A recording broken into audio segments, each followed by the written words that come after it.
Selamat sore adik-adik, berjumpa kembali dengan Ibu Yosi. Kali ini bukan mendongengkan cerita tentang Cinderella dengan sepatu kacanya. Sudah siap? Baik. Dahulu kala, tinggallah seorang gadis cantik bersama dua orang kakak dan ibu tirinya. Sejak ayah kandungnya meninggal, ia diperlakukan seperti seorang pembantu. Dipaksa untuk menuruti segala permintaan ibunya dan kedua kakak tirinya. Meskipun begitu, Cinderella tetaplah seorang gadis yang baik hati. Ia tetap menyayangi kedua kakak dan ibu tirinya. Suatu hari, istana akan mengadakan pesta dansa. Undangan pun disebar hingga ke pelosok desa. Pesta dansa ini bertujuan untuk mencari gadis yang akan dijadikan permasyuri oleh pangeran. Mendengar kabar gembira itu, kedua kakak tiri Cinderella sangat bahagia. "Ibu, tolong pilihkan aku gaun yang paling cantik untuk menghadiri pesta dansa di istana malam nanti," ujar kakak sulung. "Aku juga, Bu, belikan aku gaun yang baru. Aku tak ingin pangeran kecewa saat berdansa denganku," timpal kakak kedua. Mendengar putrinya berceloteh ria, ibu menjawab, "Tentu saja ibu akan memilihkan baju yang bagus untuk pesta nanti malam." Cinderella yang sedang menyapu terlihat sangat bahagia. Dalam hatinya, ia juga ingin pergi ke pesta dansa dan istana. Ia pun berkata kepada ibu tirinya, "Ibu, tolong izinkan aku untuk pergi ke pesta dansa. Aku tidak butuh gaun baru, cukup izinkan aku pergi ya, Bu." Ibu dan kedua kakak tirinya sangat kesal dan memarahi Cinderella. Sang ibu berkata, "Tidak bisa, kau di rumah saja." Mendengar itu, Cinderella pun terdiam. Harapannya untuk bertemu pangeran gagal.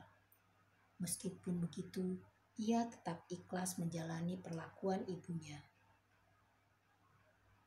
Hingga tibalah waktu pesta dansa. Ibu dan kedua kakak tirinya sudah bersiap pergi ke istana. Mereka memakai gaun terbaik dengan sepatu dan dandanan yang cantik. Sedangkan Cinderella hanya bisa menatap kepergian mereka dari balik jendela. Ketika Cinderella sedang bersedih, tiba-tiba terdengar suara wanita cantik. "Tenanglah Cinderella, kau akan mengikuti pesta dansa malam ini. Jangan khawatir, aku akan membantumu." Cinderella terkejut. "Kau siapa?" Wanita cantik itu menjawab pelan. "Aku peri kayangan. Kemarilah." Dengan senyum yang menawan, peri itu memutar-mutar tongkatnya di depan Cinderella. Seketika Cinderella berubah seperti seorang putri kerajaan. Ia memakai gaun yang bagus, mahkota emas, wajah yang cantik jelita, serta sepasang sepatu kaca. Cinderella pun nampak bahagia. "Terima kasih, Pri. Tapi bagaimana caranya aku bisa pergi ke istana itu? Aku tidak punya uang untuk menyewa kereta," ujar Cinderella. Dalam sekejap, peri cantik itu menghadirkan pengawal dan kereta kuda untuk Cinderella. "Kau bisa menaiki kereta kuda ini. Ingat, pengaruh sihir ini akan hilang saat tengah malam." Mendengar itu, Cinderella pun mengangguk dan segera pergi menuju ke istana.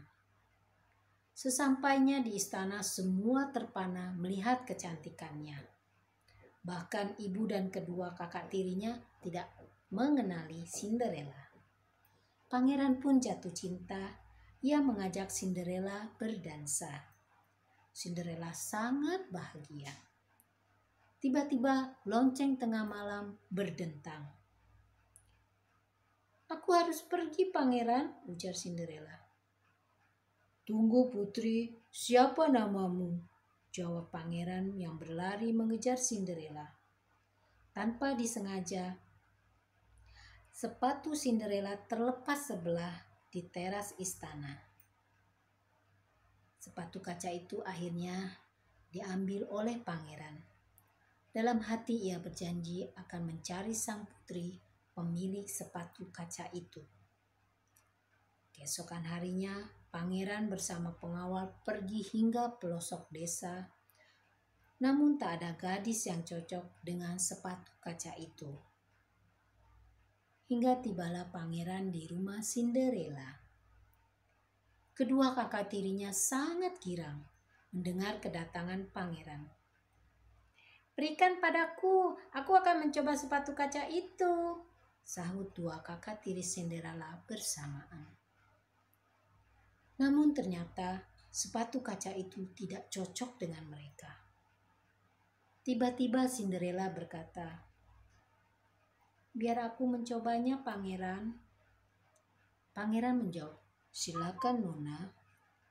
Melihat hal itu, ibu tiri berkata, "Cinderella, memalukan sekali kau." Singkat cerita, Cinderella mencoba sepatu kaca itu dan cocok dengan kakinya. Pangeran pun merasa gembira dan berkata, "Kaulah putri yang selama ini aku cari." Cinderella pun akhirnya dibawa oleh pangeran ke istana dan mereka hidup bahagia. Nah, begitulah ceritanya adik-adik tentang dongeng Cinderella dengan sepatu kaca. Semoga kalian menyukainya. Sampai jumpa di dongeng yang berikutnya. Salam.